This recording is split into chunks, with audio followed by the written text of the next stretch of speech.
दिल्ली के मुख्यमंत्री अरविंद केजरीवाल की याचिका पर आज सुप्रीम कोर्ट में सुनवाई हुई और याचिका पर सुनवाई के दौरान जिस तरह की टिप्पणियां सुप्रीम कोर्ट ने की हैं, उसके बाद ये माना जा रहा है कि अरविंद केजरीवाल के प्रति और उनके इस मामले को लेकर के सुप्रीम कोर्ट बड़ा विचार कर सकता है।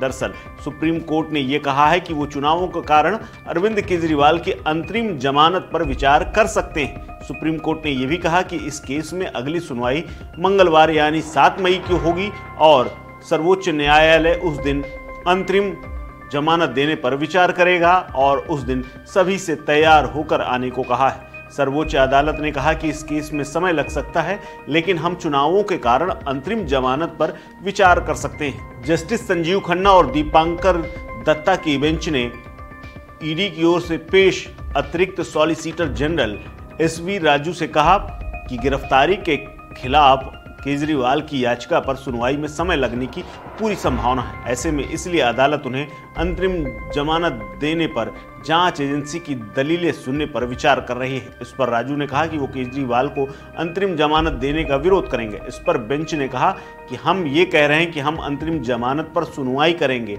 हम ये नहीं कह रहे हैं कि अंतरिम जमानत दे देंगे। हम अंतरिम जमानत दे भी सकते हैं और नहीं भी, ये अदालत के ऊपर। शीर्ष अदालत ने एसवी राजू से यह भी कहा कि 7 मई को अंतरिम जमानत याचिका पर दलीलों के लिए वो तैयार होकर आए। आपको बता दें कि अरविंद केजरीवाल की याचिका पर सुनवाई चल रही है और सुप्रीम कोर्ट अब 7 तारीख को हियरिंग करेगा, जिसमें ईडी उनकी गिरफ्तारी को चुनौती देने वाली याचिकाओं को लेकर के लगातार विरोध कर रहा है। वहीं लोकसभा चुनावों को लेकर के सुप्रीम कोर्ट की टिप्पणियां बेहद अहम है। दरअसल सुनवाई के दौरान ईडी की ओर से पेश अतिरिक्त सॉलिसिटर जनरल एसवी राजू ने जो दलीलें दी, लेकिन राजू को बीच में टोकते हुए कोर्ट ने ईडी से कई सवाल पूछे थे। दरअसल इससे पहले भी जब सुनवाई हुई थी तब भी कोर्ट ने कई सवाल पूछे थे, जिनका जवाब आज एसवी राजू ने कोर्ट में दिए। कोर्ट ने यह भी पूछा कि आपके पास मटेरियल है पूरा इस केस को लेकर, जिनसे ये बताया जा सके कि गिरफ्तारी अनिवार्य थी और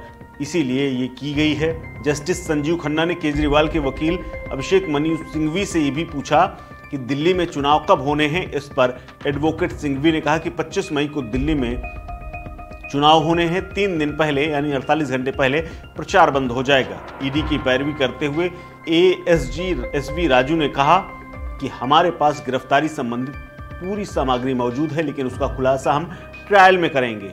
एएसजी एसवी राजू ने कहा कि जांच अधिकारी का ये विशेषाधिकार है कि आरोपी के खिलाफ उपलब्ध सामग्री पर गिरफ्तार किया जाए या नहीं। एएसजी एसवी राजू ने यह भी कहा कि सभी सामग्री का अभी खुलासा करने की आवश्यकता नहीं है। इस पर सुप्रीम कोर्ट ने कहा कि हाँ, आप इस मामले में सही हो सकते हैं। गिरफ्तार करने वाले अधिकारी को अपने कब्जे में सामग्री रखनी होती है। इसका मतलब होगा कि पूरी सामग्री कब्जे में है, ना कि आंशिक सामग्री। एएसजी राजू ने यह भी कहा कि गिरफ्तारी सिर्फ जांच अधिकारी की राय नहीं, बल्कि इसकी पुष्टि मजिस्ट्रेट ने भी की है, जिसे कोर्ट ने भी परखा है। इस मामले में एक पहलू ये भी है कि गिरफ्तारी से पहले केजरीवाल ने अंतरिम जमानत के लिए दिल्ली हाईकोर्ट का रुख किया था। एसवी राजू ने कहा कि केजरीवाल ने अग्रिम जमानत याचिका नहीं दायर की थी, लेकिन वहां से भी इन्हें राहत नहीं मिली। सुप्रीम कोर्ट ने आम चुनावों से ठीक पहले अरविंद केजरीवाल की गिरफ्तारी समेत कुछ सवालों पर ईडी से जवाब मांगा था, जिसका जवाब ईडी को आज देना था।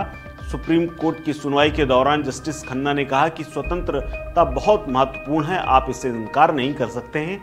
फिर अंत में जस्टिस खन्ना ने गिरफ्तारी की टाइमिंग को लेकर के भी सवाल पूछा था, जिस पर आज सुनवाई हुई। दिल्ली शराब घोटाले में कथित मनी लॉन्ड्रिंग की जांच कर रही ईडी इस केस की टीम ने मुख्यमंत्री अरविंद केजरीवाल को बीते 21 मार्च को उनके घर से छापेमारी के बाद गिरफ्तार किया। हालांकि इससे पहले अरविंद केजरीवाल को ईडी ने 9 समन जारी किए थे लेकिन वो पूछताछ के लिए मौजूद नहीं हुए। हर बार उन्होंने पत्र लिखकर जवाब दे दिया। पूछताछ के लिए जांच अधिकारी के सामने उपस्थित नहीं होने के बाद उनकी गिरफ्तारी हुई थी। अब सुप्रीम कोर्ट में इसी गिरफ्तारी को लेकर के अरविंद केजरीवाल याचिका डाल चुके हैं और उस पर सुनवाई हो रही है। मंगलवार यानी 7 मई का दिन बेहद अहम होगा, जिस दिन सुप्रीम कोर्ट तय करेगा कि केजरीवाल को जमानत दी जाए या नहीं। अंतरिम जमानत मिलेगी या फिर पूर्ण जमानत, ये देखने वाली बात होगी। इस खबर में फिलहाल इतना ही। अपडेट्स के लिए बने रहिए वन इंडिया हिंदी के साथ। नमस्कार।